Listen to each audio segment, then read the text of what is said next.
Hello, good afternoon student. अपन पढ़ रहे थे प्लाज्मा मेम्ब्रेन का फ्लूइड मोज़ेक मॉडल, जिसके अंदर अपन ने देखा कि जो फ्लूइड मोज़ेक मॉडल है, जो सिंगर और निकलसन के द्वारा 1972 के अंदर दिया गया है। उन्होंने देखा कि जो मेम्ब्रेन है, प्लाज्मा झिल्ली है, वो यहाँ आप ये ध्यान रखें कि जो प्लाज्मा झिल्ली है उसके अंदर मेनली जो मॉलिक्यूल्स है वो 3 है।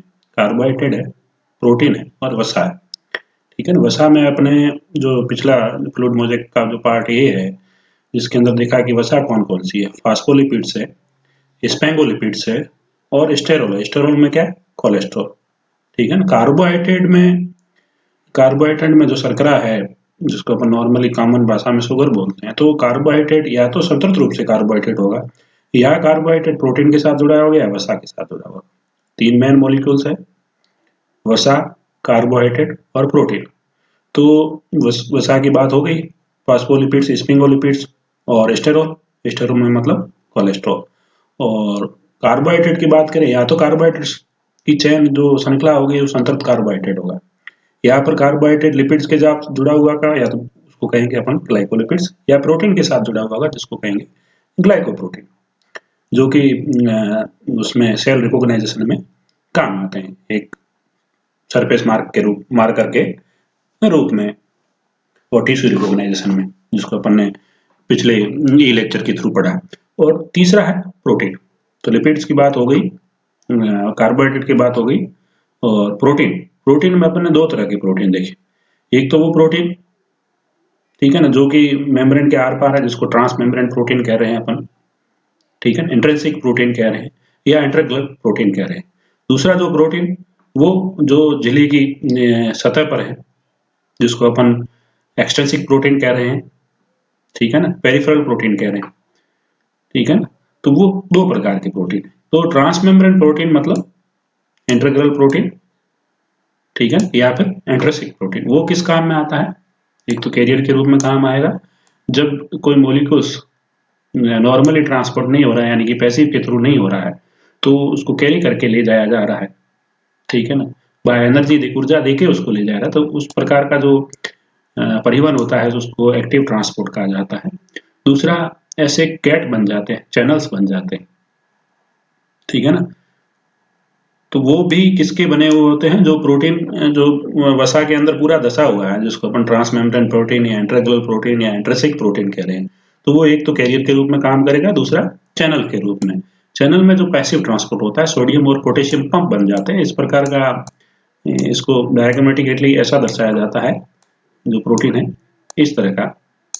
ठीक है ना, जिसमें सोडियम और पोटेशियम, ठीक है ना, एक अंदर आएगा, दूसरा बाहर जाएगा। कंसंट्रेशन, सांद्रता के आधार पर ये मूव करते हैं। तो इस प्रकार का ये सोडियम और पोटेशियम के पंप का निर्माण करता है चैनल्स के रूप में। तीसरे जो प्रोटीन है, वो रिसेप्टर के रूप में काम करते हैं। जब हार्मोनल जो सिग्नल है या न्यूरो ट्रांसमीटर सिग्नल है, ठीक है ना, तो उसको वो रिसीव करते हैं और आगे भेजते हैं। जैसे, ठीक है ना, जैसे सिग्नलिंग जो है ऑर्गन्स का, टिश्यूज का, वो बना हुआ रहता है, तो उसके रूप में काम करते हैं ये जो आंतरिक प्रोटीन है, कैरियर के रूप में, चैनल के रूप में, रिसेप्टर के रूप में। अब जो प्रोटीन का नेटवर्क है, जो इंटीरियर प्रोटीन मतलब जो साइटोप्लाज्म, जहां पर कोशिका द्रव्य और प्लाज्मा झिल्ली आपस में जुड़ते हैं, वहां पर प्रोटीन देखने को मिले। उन प्रोटीन को एक तो स्पेक्ट्रीन प्रोटीन, दूसरा है कैलेथ्रीन प्रोटीन। तो spectrin protein attach with the cytoskeleton of cell to maintain the shape of cell.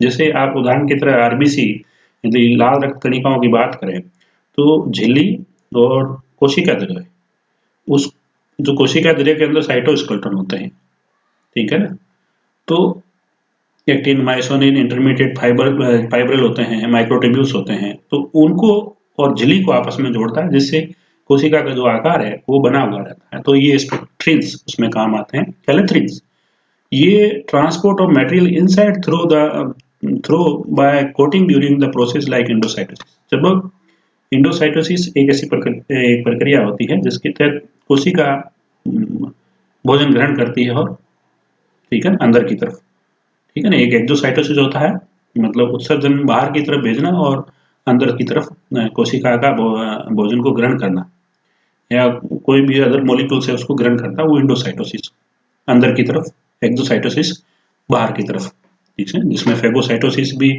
यानी एक फेगोसाइटोसिस मतलब सॉलिड जो भोज्य पदार्थ है उसको इनकल्प करता है, पिनेकोसाइटोसिस मतलब लिक्विड भोज्य पदार्थ को वो इनकल्प, भोज्य भी हो सकता है, दूसरा भी हो सकता है। तो अंदर की तरफ जब कोई मॉलिक्यूल्स का परिवहन हो रहा है, मूवमेंट हो रहा है, तो उसको चारों तरफ से जो कोट किया जाता है, परत चढ़ी दी जाती है, वो एक कैलेथ्रिन प्रकार का प्रोटीन होता है, जिसको ये प्रोटीन होता है जिसको कैलेथ्रिन कहा जाता है, और ये स्पेक्ट्रिन। तो ये अंदर का जो नेटवर्क है, अंदर का जो प्रोटीन का जाल है, कोशिका के द्रव्य के अंदर जो प्लाज्मा झिल्ली के आसपास होता है, वो स्पेक्ट्रिन और कैलेथ्रिन के रूप में काम करते हैं, जो सेल के शेप के मेंटेन में काम करते हैं और परिवहन में सहायक होते हैं। यहाँ पर आपको ये तो कंपोनेंट्स ऑफ सेल मेम्ब्रेन के जितने कंपोनेंट्स है क्या क्या है, जैसे अपन ने पढ़े पहले फास्फोलिपिड्स पढ़ा, ठीक है ना, फास्फोलिपिड्स में फास्फो जो वसा है, तो उसमें वसा में क्या क्या है, अपन ने फास्फोलिपिड, स्फिंगोलिपिड्स, कोलेस्टेरॉल पढ़ा, कोलेस्टेरॉल मतलब कोलेस्ट्रॉल। तो फास्फोलिपिड्स मॉलिक्यूल्स क्या करता है, provide permeability barrier matrix for protein, ठीक है ना, ये परागम्यता जो परमेबिलिटी है उसको बैरियर के रूप में काम करते हैं, रुकावट के रूप में काम करते हैं, और एक प्रोटीन का नेटवर्क प्रदान करते हैं। Exclude water soluble molecules from non polar interior of bilayer, ये जो वाटर सोल्यूबल्स मॉलिक्यूल्स है, पानी में जो घुलने वाले पदार्थ है, उसको ये non polar interior of the bilayer उससे बाहर कर देते हैं। जो अंदर की तरफ जो नॉन पोलर क्षेत्र है, मतलब जो टेल रीजन है लिपिड्स का, वसा का, उस तरफ यदि कोई पानी के कण है या पानी के कण मौजूद है या वाटर मॉलिक्यूल्स है, उसको वो बाहर करते हैं, ठीक है ना। Bilayer of cell is impermeable to the water soluble molecules like glucose, जो वसा का ये द्विस्तर है, ये क्या अपारगम्य, ठीक है ना, इसके लिए जो पानी में घुलनशील जितने भी पदार्थ है उसके लिए ये अपारगम्य। ट्रांस मेम्ब्रेन प्रोटीन, जो मेम्ब्रेन के आर पार होते हैं, जिसको इंट्रिंसिक या इंटीग्रल प्रोटीन भी कहा जाता है, तो वो अपने बात कर दिया, कैरियर, चैनल, रिसेप्टर, कैलेथ्रिन, स्पेक्ट्रिन के रूप में काम करते हैं, ये आ गया कैलेथ्रिन। इंटीरियर नेटवर्क अपने पढ़ लिया पिछली स्लाइड में, चैनल के रूप में, रिसेप्टर के रूप में काम कर लिया, एक्टिव एंड पैसिव ट्रांसपोर्ट के रूप में, ट्रांसफर के रूप में, जैसे एस्कॉर्ट्स मॉलिक्यूल, ठीक है ना, क्रिएटेड चैनल्स बनाते हैं, जैसे मूव होता है, जैसे सोडियम पोटेशियम पंप अपने देख लिया। रिसेप्टर दे दिया हार्मोन का न्यूरोट्रांसमीटर के रूप में। स्पेक्ट्रिन और कैलेथ्रिन की अपने बात होगी। सेल सरफेस के मार्कर में अपने ग्लाइकोप्रोटीन और ग्लाइकोलिपिड्स है, यानी वसा के साथ जुड़ी हुई कार्बोहाइड्रेट जिसको ग्लाइकोलिपिड्स कहेंगे, और वसा के साथ जुड़ा हुआ प्रोटीन जिसको ग्लाइकोप्रोटीन कहा जाएगा। सेल्फ रिकॉग्नाइजेशन अपने ही टिश्यू को रिकॉग्नाइज करता है, और टिश्यू रिकॉग्नाइजेशन ऊतक को रिकॉग्नाइज करता है, जैसे अपना ए बी ब्लड ग्रुप, जैसे ब्लड ग्रुप है अभी, क्योंकि जो ब्लड होता है उसको टिश्यू माना गया है, तो यहाँ पर ब्लड ट्रांसफ्यूजन करते हैं तो वो खुद का है या खुद का नहीं है वो रिकॉग्नाइज करता है। ग्लाइकोलिपिड्स, ग्लाइकोप्रोटीन जैसे अपने पढ़ा MHC first and MHC second, major histocompatibility complex first and major histocompatibility seconds, जो अपन जब ऑर्गन ट्रांसप्लांट करते हैं उस टाइम ये ग्लाइकोप्रोटीन काम में आता है, जो तय करता है कि उसको स्वीकारना है या नहीं स्वीकारना है, ठीक है ना। तो ये जितने भी मॉलिक्यूल्स है, जितने भी कंपोनेंट्स है, उनके अलग अलग कार्य है। द एक्सटेंसिक, नीचे अपन देखें इसको, द एक्सटेंसिक प्रोटीन जो बाहर का प्रोटीन है, readily dissociate from the membrane and can be isolated by the relative simple means like pH manipulation of ionic strength. जो बाहर का सतह पर पाया जाने वाला प्रोटीन है उसको आसानी से उससे अलग किया जा सकता है। The intrinsic protein are tightly bound to the lipid layer, तो जो अंदर की तरफ प्रोटीन है जिसको अपन ट्रांस मेम्ब्रेन प्रोटीन कह रहे हैं या इंट्रिंसिक प्रोटीन कह रहे हैं या इंटीग्रल प्रोटीन कह रहे हैं, वो एकदम मतलब बाउंड होता है, वो टाइट बाउंड होता है, मतलब उसके बीच में फास्फोलिपिड्स के बीच में बॉन्डिंग है वो स्ट्रांग होती है, जबकि जो एक्सटेंसिक प्रोटीन है, जो बाहर की सतह की तरफ पाया जाने वाला प्रोटीन है, वो इतना बाउंड नहीं होता है, जुड़ा हुआ नहीं होता है, उसको आसानी से आप अलग कर सकते हैं, जबकि जो आंतरिक प्रोटीन है उसको आसानी से अलग नहीं किया। They dissociate from the membrane with difficulty requiring more drastic treatment just like a use of detergent. तो जो अंदर की तरफ प्रोटीन है उसको आसानी से अलग नहीं किया जा सकता, बाहर की सतह पर पाया जाने वाला प्रोटीन है उसको आसानी से अलग किया जाता है, अलग किया जा सकता है। Some the fatty acids are saturated and some are unsaturated, we already discuss on this topic, के जो फास्फोलिपिड्स है उसके दो क्षेत्र हैं, एक हेड रीजन है, एक टेल रीजन है। जो हेड रीजन है वो पोलर रीजन है और जो कि फॉस्फेट का है, जबकि दूसरा है जो लेयर है, क्या कहते हैं, चेन ऑफ फैटी एसिड्स है, जिसमें असंतृप्त कार्बन की एक चेन है, दूसरी असंतृप्त कार्बन की चेन है। तो अनसैचुरेटेड आर बेंट, जो अपने देख लिया वहाँ आपको बता दिया कि बीच में वो बेंट होती है, जहाँ पर डबल बॉन्ड होता है वहाँ पर वो बेंड हो जाती है and foot together more loosely. और वो जो असंतृप्त वाली जो उसका धड़ में एक चेन होती है, टेल जो पूंछ कहें उसको, टेल मतलब जैसे नॉर्मली पूंछ होता है, तो वहाँ दो टेल पाई जाती है उसकी। तो एक असंतृप्त कार्बन की होती है, एक संतृप्त कार्बन की होती है। जो असंतृप्त कार्बन की होती है उसके बीच में एक बैंड होता है, और बैंड वहाँ होता है जहाँ पर डबल बॉन्डिंग होती है। तो ये फ्लेक्सिबिलिटी को बढ़ा देते हैं और डिस्टर्ब करते हैं उसका जो स्ट्रक्चर है बीच में। Therefore the more unsaturated fatties the chains are the more fluid in the membrane. तो अभी ये अपन ने तीन चीजें डिस्कस की थी। फ्लूइडिटी है जो मेम्ब्रेन की, यदि मेम्ब्रेन की फ्लूइडिटी बढ़ेगी तो या बढ़ती है तो उसके लिए कौन उत्तरदायी? एक तो तापमान, दूसरा कोलेस्ट्रॉल, और तीसरा ये अनसैचुरेटेड फैटी एसिड, असंतृप्त जो टेल रीजन है वसा का। तो ये जैसे जैसे बढ़ाओगे वैसे वैसे जो मेम्ब्रेन की फ्लूइडिटी है वो बढ़ेगी, और इनको जैसे ये कम होंगे उतनी फ्लूइडिटी कम होगी। The cholesterol also work in the similar fashion. तो ये भी अपन ने डिस्कस किया, कोलेस्ट्रॉल भी उसी तरह काम करता है जिस तरह असंतृप्त जो शाखा है उसकी टेल है वो काम करती है। Important for the organisms living at a lower temperature which membranes can solidify and increase the flexibility and stability of membrane. Without it the membrane may be break up. जैसे अपन यहाँ ये बात करें जहाँ पर जो कम तापमान पे रहने वाले जितने भी जीव जंतु है, पौधे हैं, जो कोल्ड टेम्परेचर में रहते हैं या कोल्ड रीजन में रहते हैं, जो टेम्परेट एरिया नहीं है, तो वहाँ पर यदि ऐसा नहीं हो तो क्या होगा? बहुत कठोर हो जाएगी उसकी झिल्ली और वो झिल्ली ब्रेक हो जाएगी। तो वहाँ पर क्या होता है कि उसके जो कोशिकाओं की झिल्ली है तो वहाँ पर कोलेस्ट्रॉल की मात्रा बढ़ जाती है, फैटी एसिड्स की मात्रा उसमें बढ़ जाती है, असंतृप्त जो फैटी एसिड्स है उसकी, कोलेस्ट्रॉल। तो उस वजह से उसकी जो झिल्ली है उसकी सोलिबिलिटी और फ्लेक्सिबिलिटी बनी रहती है, नहीं तो वो झिल्ली है ब्रेक डाउन हो जाएगी। The membranes normally supported by network of fibres. तो ये भी अपन ने देख लिया, जो साइटोस्केलेटन है अंदर की तरफ, ठीक है ना, इंटरमीडिएट फिलामेंट्स है, माइक्रोट्यूब्यूल्स है, वो जुड़े हुए रहते हैं, जिससे जो झिल्ली है उसका साइटोप्लाज्म की कोशिका ध्रुव के साथ सहसंबंध बना रहता है और शेप भी कोशिका का बना रहता है, ठीक है ना। और दूसरी इनसाइड में अपन स्पेक्ट्रिन और कैलेथ्रिन की बात करी, जो कैलेथ्रिन कोटेड के रूप में काम करता है, ठीक है ना, वो भी बात होगी। और उसके बाद अपन जो फॉस्फोलिपिड्स है, तो अपन ने बात की थी कि जो फॉस्फोलिपिड्स है वो अपने ही जो दी लेयर है उसका दी स्तर है उसी के अंदर वो मूवमेंट करते हैं, उससे बाहर नहीं। तो इनके अंदर मूवमेंट्स देखा गया, जिसको अपन अभी आगे आने वाली इस दोनों स्लाइडों में पढ़ेंगे।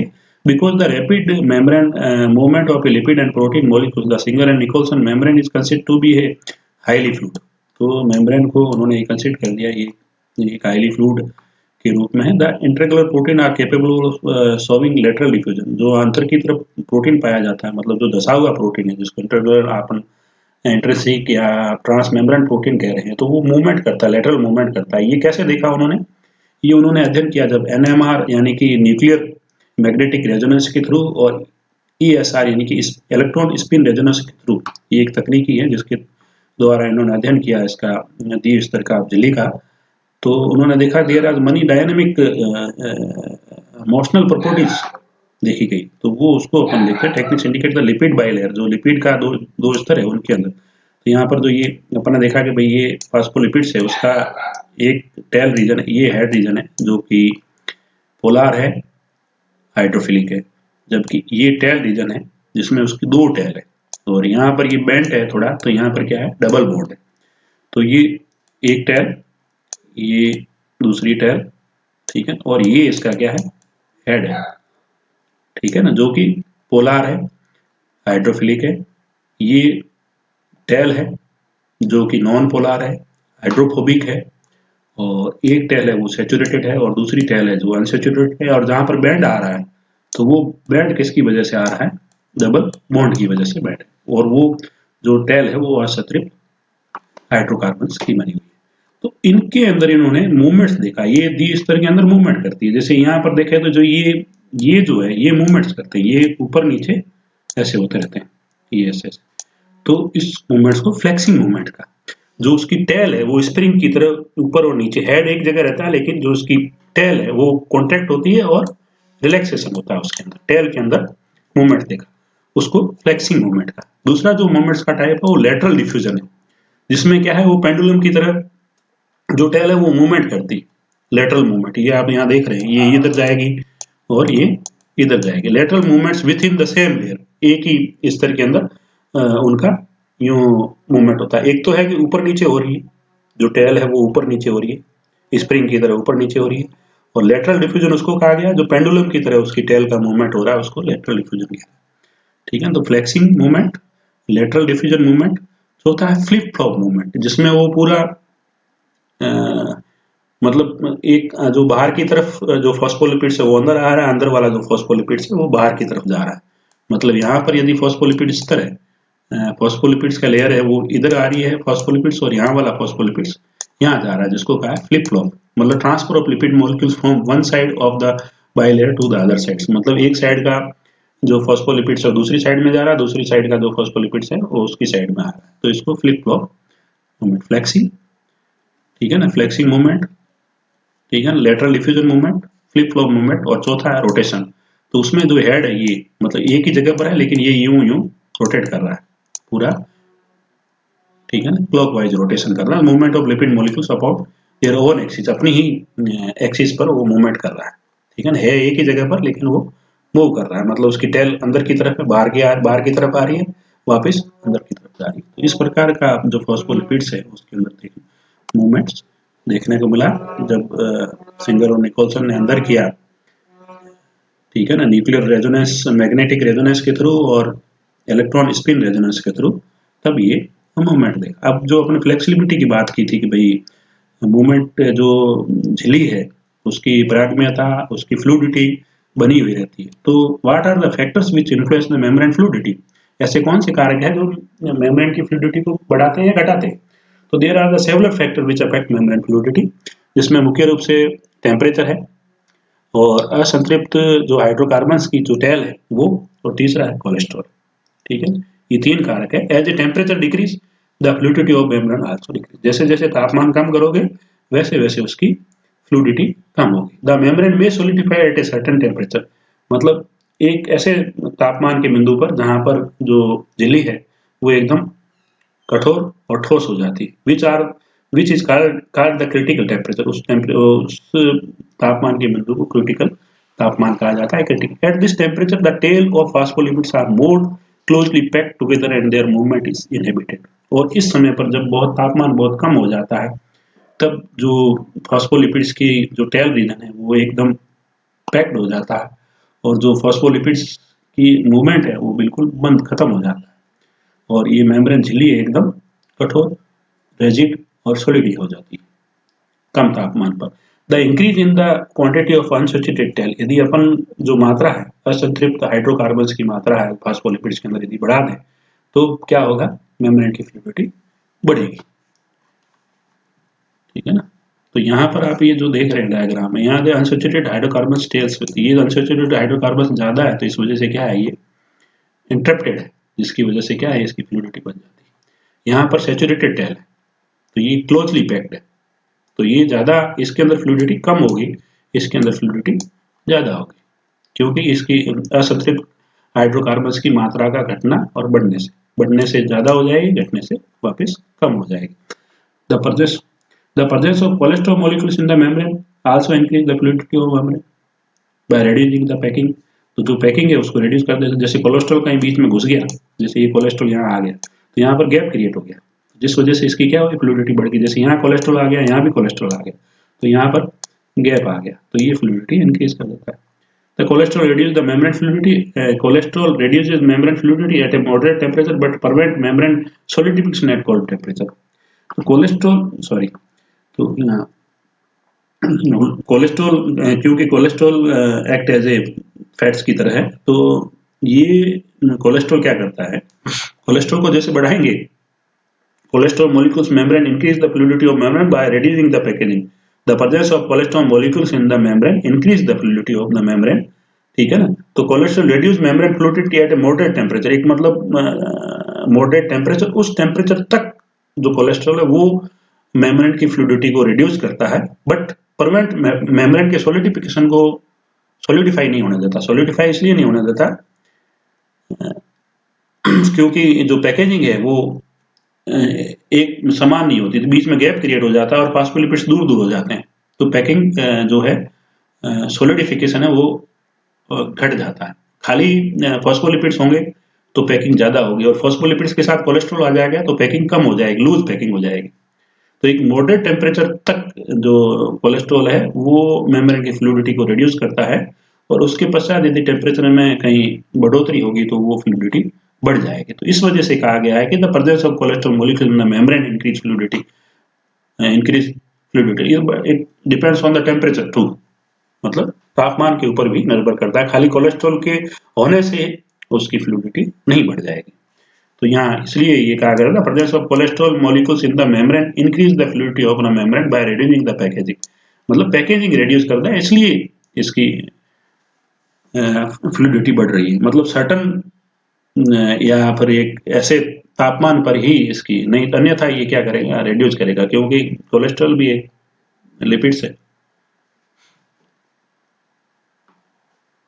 प्रोकैरियोटिक और यूकैरियोटिक, तो इस आधार पर जो मेम्ब्रेन के जितने भी स्ट्रक्चर है उसके आधार पर अपन यदि देखें कि जो प्रोकैरियोटिक कोशिकाएं हैं और यूकैरियोटिक कोशिकाएं हैं उनकी झिल्ली में क्या अंतर है, तो प्रोकैरियोट और अपन पादप कोशिकाओं की बात करें तो वहाँ प्लाज्मा मेम्ब्रेन के साथ साथ आउटर एक स्तर भी पाया जाता है, सेल वॉल, जबकि जो जंतु कोशिकाएं होती है तो उनके मेम्ब्रेन के चारों तरफ सेल वॉल नहीं पाया जाता, ये सेल वॉल नहीं होती।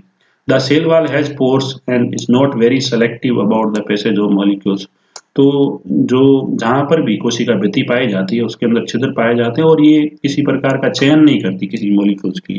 तो यहाँ पर ज्यादातर जो रोल है वो प्लाज्मा मेम्ब्रेन को ही निभाना पड़ता है एज ए चयन परागम्यता के रूप में। तो वो यहाँ भी यदि नहीं है तो भी जो मेम्ब्रेन का काम है वो पादप कोशिकाओं में प्लाज्मा कोशिका झिल्ली कर रही है, और प्रोकैरियोट और पादप कोशिकाओं में भी प्लाज्मा झिल्ली ही चयन परागम्यता का काम कर रही है। उसमें कोशिका भित्ति का कोई रोल नहीं। कोशिका भित्ति के अंदर बहुत सारे बड़े बड़े पोर होते हैं, छिद्र होते हैं, और वो सेलेक्टिव नहीं होती, नॉट वेरी सेलेक्टिव। इसलिए जो परमिलिटी का काम है वो मेम्ब्रेन का झिल्ली को ही काम करना पड़ता है, पादप कोशिकाओं में भी और जंतु कोशिकाओं में भी और प्रोकैरियोट में भी और यूकैरियोट में भी। ठीक है ना। तो plasma membrane is responsible in the both prokaryotic and eukaryotic membrane for the selective permeability. ठीक है ना। Prokaryotic plasma membrane is a phospholipids bilayer with immunated protein. Prokaryote में भी जो कोशिका झिल्ली है वो भी फॉस्फोलिपिड्स की और उसके साथ प्रोटीन है। Eukaryotic plasma membrane is a phospholipids bilayer with immunated protein है, तो इसके अंदर कार्बोहाइड्रेट, जबकि यहाँ कार्बोहाइड्रेट नहीं है प्रोकैरियोट के अंदर। और यूकैरियोट में फॉस्फोलिपिड्स, प्रोटीन और कार्बोहाइड्रेट, तीन मॉलिक्यूल्स पाए जाते हैं। Prokaryotic plasma has a no sterol, sterol भी नहीं है फॉस्फोलिपिड्स के रूप में। तो यहाँ फॉस्फोलिपिड्स है, यहाँ भी फॉस्फोलिपिड्स है। फॉस्फोलिपिड्स के साथ स्पेंगोलिपिड्स और स्टेरॉल देखने को मिलता है जंतु कोशिकाओं में, जबकि प्रोकैरियोटिक क्या कहते हैं जंतु यानी कि यूकैरियोटिक कोशिकाओं में, जबकि प्रोकैरियोटिक की जो झिल्ली है उसके अंदर फॉस्फोलिपिड्स और प्रोटीन उसके अंदर दसा हुआ मिलता है, जबकि यूकैरियोटिक कोशिकाओं की झिल्ली में फॉस्फोलिपिड्स भी है, प्रोटीन भी है और कार्बोहाइड्रेट्स भी है, जबकि प्रोकैरियोटिक की प्लाज्मा झिल्ली में, कोशिका झिल्ली में क्या कहते हैं कार्बोहाइड्रेट नहीं है और स्टेरॉल नहीं है। ठीक है ना, स्टेरॉल भी यहाँ नहीं पाया जाता, जबकि यहाँ कोलेस्ट्रॉल, ठीक है ना, eukaryotic plasma membrane has sterol like cholesterol in it hydrophobic core, जो हाइड्रोफाइब्रिक कोर है उनके अंदर कोलेस्ट्रॉल देखने को मिलता है दसा हुआ। प्रोकैरियोटिक में है मल्टीपल प्लाज्मा मेम्ब्रेन। प्रोकैरियोटिक में ये भी देखा गया है कि जो उसकी कोशिका झिल्ली है वो एक से ज्यादा हो सकती है, मतलब inner plasma membrane, outer plasma membrane, आंतरिक कोशिका झिल्ली, बाहरी कोशिका झिल्ली, इस रूप में प्लाज्मा झिल्ली देखने को मिलती है, प्लाज्मा मेम्ब्रेन देखने को मिलती है प्रोकैरियोट में, जबकि यूकैरियोट में ओनली एक ही कोशिका झिल्ली पाई जाती है। In the absence of sterol the plasma membrane of prokaryote less rigid and less stable. तो स्टेरोल की अपने बात की कि स्टेरोल क्या करता है, सोलिडिफिकेशन होने से बचाता है।